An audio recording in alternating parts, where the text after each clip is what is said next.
What's up, guys, and welcome back to Milliken Fishing. I'm really excited, and I'm not excited because there's 5 inches of snow outside. I'm excited because we got 40s, 50s, and 60s in the forecast the next 10 days, which means you're going to see a lot less of me sitting here at this table and a lot more of me on the water. Now, I've got a lot of requests lately of people that want to see what's the best bait to throw during the spawn, what's the best summer bait, what's your best deep bait, your favorite jig, your favorite crankbait. So I'm going to start a new series, and we're going to call it Throw This Now. And so basically what we're going to do with that, I know depending on where you're at in the country, there's all different types of scenarios happening all season long. I know guys 5 hours south of me haven't seen ice all winter. 5 hours north of here, they're going to have ice for another month and a half. So for guys at least that have a similar pattern to me, which is going to be open water anytime now, and really that applies to anyone with ice coming off the lakes anytime in the near future, this is for you. Now, something I'm going to always do on this Throw This Now series is have more than one different scenario. So what we're going to talk about today is if you're in an area like me with a lot of man-made smaller lakes all the way up to a couple thousand acres, and we're going to talk about a second scenario where maybe you have a highland reservoir near you, like Lake of the Ozarks, Truman Lake, any of the Ozark mountain lakes, anything on the East Coast. It's in a full-on winter pattern right now, and really it applies to anything moving west.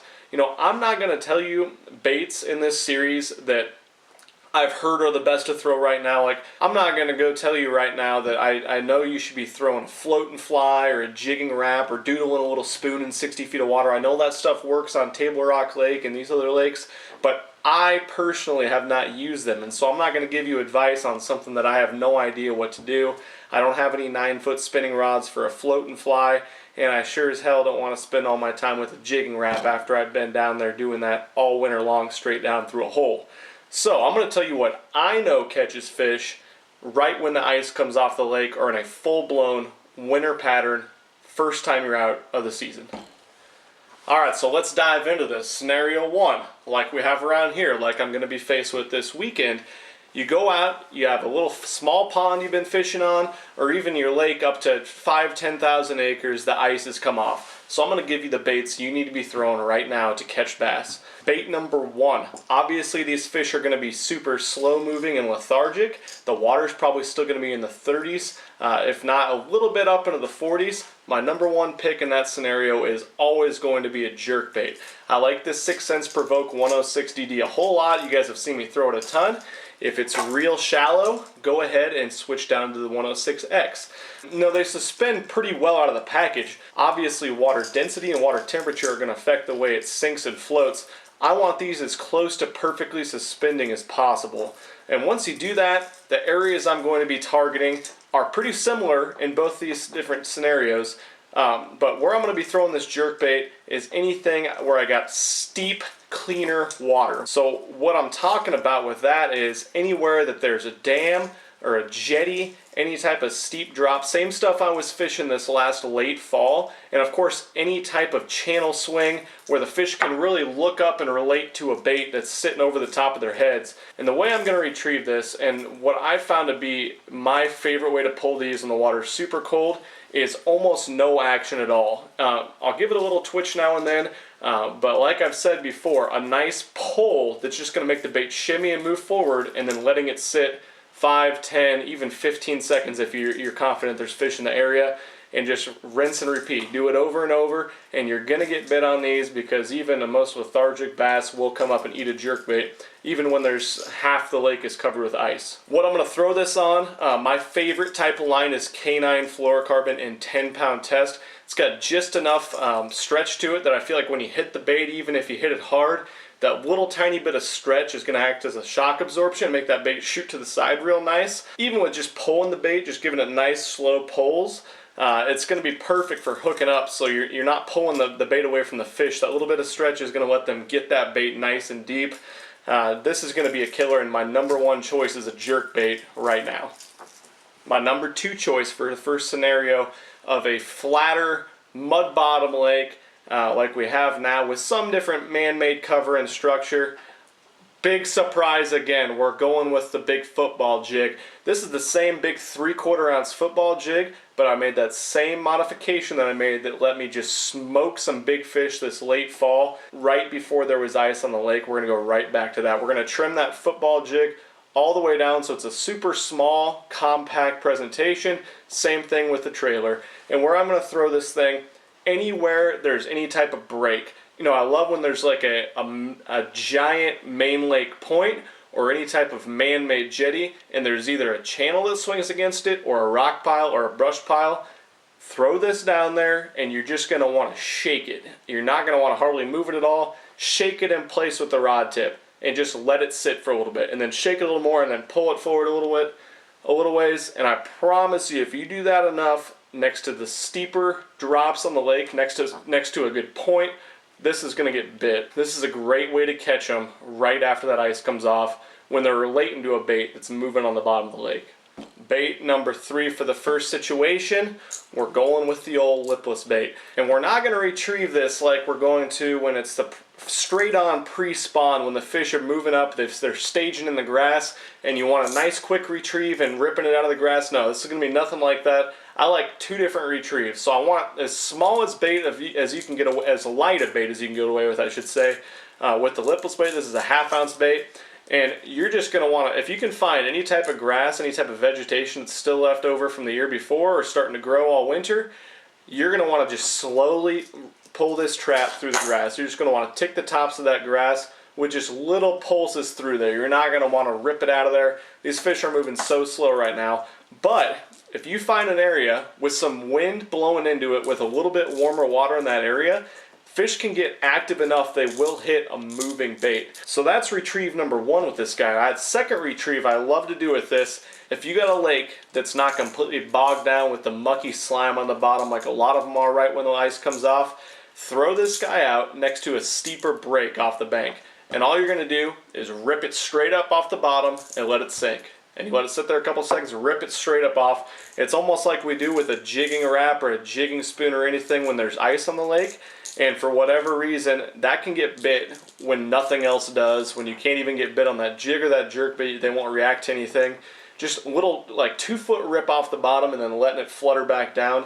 It can be a killer way to catch them on some steeper cover, especially from the bank. I like to do that.